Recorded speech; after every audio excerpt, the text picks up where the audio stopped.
اعوذ باللہ من الشیطان الرجیم بسم اللہ الرحمن الرحیم رب اشرح لی صدری ویسر لی امری واحلل عقدۃ من لسانی یفقہوا قولی رب زدنا علما رب زدنا علما رب زدنا علما رب یسر ولا تعسر وتمم بالخیر اللہم فقہنا فی الدین۔ جی آیت نمبر 150 آج ہم نے پڑھنی ہے۔ وَمِن حیثو اور جہاں سے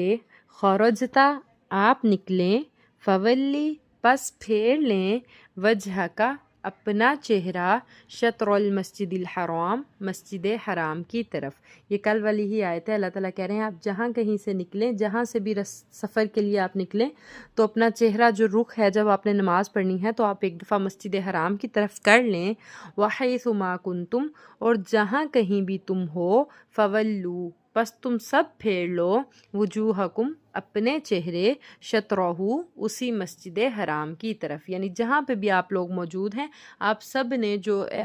مومن لوگ ہیں ان سب نے مسجد حرام کی طرف منہ کر کے ہی نماز پڑھنی ہے۔ لِأَلَّا تاکہ نہ یکونا رہے للناسی لوگوں کے لیے علیکم تم پر حجتن کوئی حجت، کوئی جھگڑا باقی نہ رہے، تاکہ لوگوں کے لیے تم پر کوئی جھگڑا باقی نہ رہے۔ اب اس سے کیا مراد ہے؟ اس سے یہ مراد ہے، اب کیا تھا کہ جو جب تحویل قبلہ کا حکم آنے سے پہلے مسلمانوں سے یہ یہودی یہ کہتے تھے کہ ہمارا دین تو مانتے نہیں ہو۔ جب مومن لوگ اس کی طرف بیت المقدس کی طرف نماز منہ کر کے نماز پڑھتے تھے تو یہودی کہا کرتے تھے کہ دین تو ہمارا تم مانتے نہیں ہو لیکن نماز تم ہمارے قبلے کی طرف منہ کر کے پڑھتے ہو، یہ تمہارا کیا طریقہ ہے؟ اور مشرکین مکہ یہ اعتراض کرتے تھے کہ تم لوگ کہتے ہو کہ ہم ابراہیم علیہ السلام کے دین پر، ان کے طریقہ پر چلنے والے ہیں، لیکن نماز تم یہودیوں کے قبلے کی طرف منہ کر کے پڑھتے ہو۔ یعنی پہلے بھی جب آپ بیت المقدس کی طرف منہ کر کے نماز پڑھتے تھے تب بھی لوگوں کو اعتراضات تھے، آپ کو پریشان کرتے تھے۔ جب بیت المقدس کی طرف منہ کر کے مسلمان نماز پڑھتے تھے تب بھی ان یہودیوں کو اور مشرکین مکہ کو اعتراضات تھے۔ اور جب آپ نے تحویل قبلہ کا حکم آ گیا، آپ نے قبلہ تبدیل کر لیا، تب یہودیوں نے یہ اعتراض کیا کہ ہمارے قبلے کی اہمیت، اور یعنی بیت المقدس جو قبلہ ہے اس کی اہمیت ان کے سامنے جب واضح ہو گئی ہے کہ وہ بڑا اہمیت کا حامل قبلہ ہے، تو انہوں نے اب اپنی حسد اور ہٹ دھرمی کی وجہ سے قبلے کو تبدیل کر لیا۔ حالانکہ اللہ تعالیٰ کا حکم تھا کہ آپ اپنا قبلہ تبدیل کر لیں، تو مسلمانوں نے، اللہ کے نبی نے اس حکم کی تعمیل کرتے ہوئے قبلہ تبدیل کر لیا، اپنی نماز بیت اللہ کی طرف منہ کر کے پڑھنی شروع کر دی۔ تو یہودیوں نے یہ اعتراض اٹھایا کہ اب ہمارے قبلے کی اہمیت ان کے سامنے جب کھل کے واضح ہو گئی ہے تو اب انہوں نے حسد کی بنا پر اور ضد کی بنا پر جو ہے قبلہ تبدیل کر لیا۔ اور پھر مشرکین مکہ نے یہ کہنا شروع کر دیا کہ اب انہیں ہمارے قبلے کی اہمیت کا پتہ چل گیا، یعنی بیت اللہ کا، تو اب انہوں نے بیت اللہ کی طرف منہ کر کے نماز پڑھنی شروع کر دی ہے۔ تو جیسے انہوں نے اب ہماری بات مان لی، وہ یہ سمجھتے تھے کہ ہماری بات، ہمارا روب ان پہ تھا، ہماری بات انہوں نے مان لی۔ مشرکین مکہ وہ ہوتے تھے جو اللہ کے نبی کے دور میں مکہ میں رہا کرتے تھے، لیکن اللہ کے نبی کو بڑا پریشان کرتے تھے، دین کے معاملے میں بہت سی رکاوٹیں پیدا کرتے تھے، ان کو مشرکین مکہ کہا جاتا تھا۔ تو انہوں نے کہا کہ جیسے اب انہوں نے قبلہ تبدیل کر کے دوبارہ سے بیت اللہ کی طرف منہ کر کے نماز پڑھنی شروع کر دی ہے، اسی طرح ہمارے روب کی وجہ سے، ہمارے خوف کی وجہ سے یہ ہماری اور بھی بہت سی باتیں مان لیں گے۔ تو اللہ تعالیٰ اس آیت میں وہی بتا رہے ہیں، لِأَلَّا يَكُونَ لِلنَّاسِ عَلَيْكُمْ حُجَّةٌ، اللہ تعالیٰ کہہ رہے ہیں کہ آپ کو حکم دے دیا کہ آپ اپنا قبلہ تبدیل کر کے مسجد حرام کی طرف منہ کر لیں، اور جہاں بھی آپ لوگ موجود ہیں اسی طرف منہ کریں۔ لِأَلَّا يَكُونَ لِلنَّاسِ عَلَيْكُمْ حُجَّةٌ، تاکہ لوگوں کے لیے تم پر کوئی جھگڑا باقی نہ رہے۔ یعنی یہ تو خوش ہو ہی نہیں سکتے، آپ نے قبلہ تبدیل کیا تو ان کو مسئلہ، آپ نے قبلہ نہیں تبدیل کیا تو ان کو مسئلہ، بیت المقدس کی طرف منہ کر کے نماز پڑھی تو انہیں مسئلہ، بیت اللہ کی طرف منہ کر کے نماز پڑھی تو انہیں مسئلہ۔ تو اللہ تعالیٰ کہہ رہے ہیں إِلَّا الَّذِينَ ظَلَمُوا مِنْهُمْ، مگر وہ لوگ جنہوں نے ان میں سے ظلم کیا وہ یہ اعتراضات کرتے ہی رہیں گے۔ فَلَا تَخْشَوْهُمْ، پس اے نبی آپ نے ان سے نہیں ڈرنا، وَخْشَوْنِی، اور مجھ ہی سے ڈرنا ہے۔ یعنی اے نبی آپ نے ان کی باتوں سے پریشان نہیں ہونا، خوف زدہ نہیں ہونا، ان کے اعتراضات کبھی بھی ختم نہیں ہوں گے۔ اگر آپ ان کے مطابق چلیں گے تب بھی یہ خوش نہیں ہوں گے، اگر ان کے خلاف چلیں گے تب بھی یہ خوش نہیں ہوں گے، لہٰذا آپ نے ان سے نہیں ڈرنا بلکہ مجھ ہی سے ڈرنا ہے۔ وَلِأُتِمَّ نِعْمَتِی، اور تاکہ میں پوری کر دوں اپنی نعمت علیکم آپ پر وَلَعَلَّكُمْ تَهْتَدُونَ اور تاکہ آپ ہدایت پا جائیں. یعنی آپ نے صرف مجھ سے ڈرنا ہے، میری بات کو فالو کرنا ہے، میری اطاعت کرنی ہے، اور تاکہ آپ جب میری اطاعت کریں گے تو میں اپنی نعمت کو آپ پر پورا کر دوں گا اور آپ ہدایت پا جائیں گے. اب نعمت کیا تھی؟ نعمت وہی جو اللہ کے نبی کو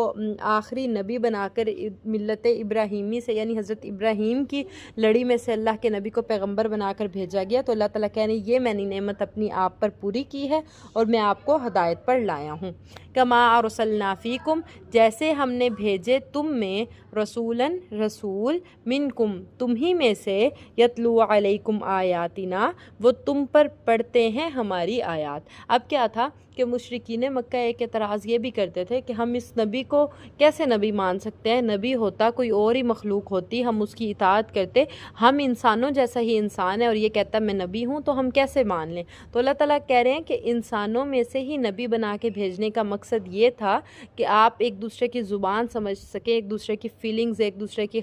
خیالات آپ سمجھ سکیں. اللہ تعالیٰ چاہتے تو فرشتے کو یا کسی کو بھی، کوئی بھی اللہ تعالیٰ اپنے حساب سے پیغمبر بنا کر بھیج سکتے تھے، لیکن انسانوں کے دور میں انسان کو نبی بنا کر بھیجنے کا یہی مقصد تھا کہ ایک دوسرے کو سمجھ سکیں. تو اللہ تعالیٰ کہہ رہے ہیں یہ بھی میری ایک نعمت ہے تم پر. کما ارسلنا فیکم رسولا منکم جیسے ہم نے بھیجے تم میں رسول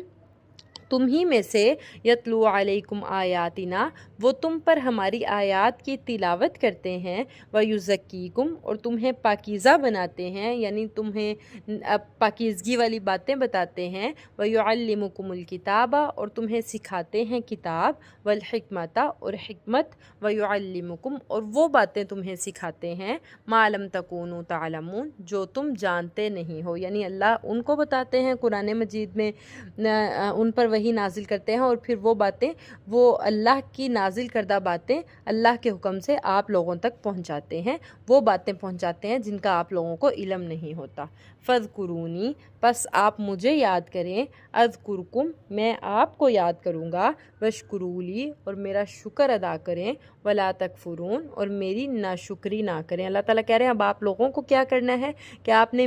مجھے یاد کرنا ہے، میرا ذکر کرنا ہے، تو میں بھی آپ کو یاد کروں گا اور میرا شکر ادا کرتے رہنا ہے اور میری نافرمانی نہیں کرنی. اللہ تعالیٰ کہتے ہیں اگر آپ کے پاس کوئی نعمت آتی ہے، کوئی اللہ کا انعام ہوتا ہے تو اس پر اللہ کا شکر ادا کیا کریں. لَإِن شَكَرْتُمْ لَأَزِيدَنَّكُمْ اگر تم شکر ادا کرو گے تو میں مزید اس نعمت میں اضافہ کر دوں گا، اور اگر نعمت ہونے کے باوجود تم لوگ ناشکری کرو گے تو وہ نعمت تو میں چھین ہی لوں گا بلکہ تمہیں سزا بھی دوں گا.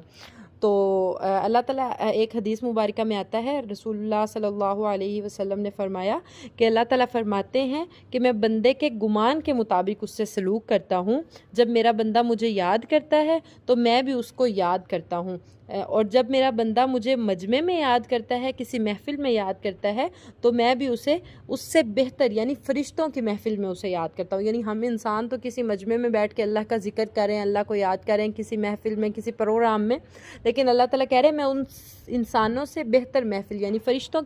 فرشتوں کے مجمع میں بیٹھ کے، فرشتوں کی جماعت میں بیٹھ کے میں اس کو یاد کرتا ہوں، اس بندے کو جو مجھے یاد کرتا ہے. اور اگر بندہ میری طرف ایک بالشت آتا ہے میری طرف تو میں ایک ہاتھ اس کے قریب چلا جاتا ہوں، اور اگر بندہ میرے نزدیک ایک ہاتھ آتا ہے تو میں دونوں ہاتھ پھیلا کر اس کی طرف چلا جاتا ہوں، اور اگر وہ میرے پاس چل کر آتا ہے تو میں اس کی طرف دوڑ کے چلا جاتا ہوں. یعنی اللہ تعالیٰ کہتے ہیں اگر مجھے آپ یاد کرتے ہیں، میرا ذکر کرتے ہیں، مجھے دن رات آپ یاد کرتے ہیں تو میں آپ کو اپنا قریبی ترین بندہ بنا لیتا ہوں. یہ اللہ تعالیٰ نے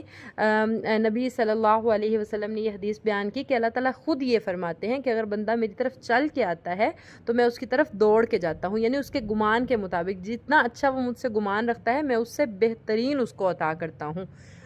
تو لہٰذا اللہ تعالیٰ کا ہمیشہ شکر ادا کرتے رہیں جو اللہ تعالیٰ نے نعمتیں دی ہیں. اللہ تعالیٰ ہم سب کو شکر کرنے والا اور صبر کرنے والا اور اللہ کی نعمتوں کا زیادہ سے زیادہ اللہ کے احسانات کو یاد کرنے والا بنائے. جی سبق کافی ہے. سبحان ربک رب العزت عما یصفون وسلام علی المرسلین والحمد للہ رب العالمین.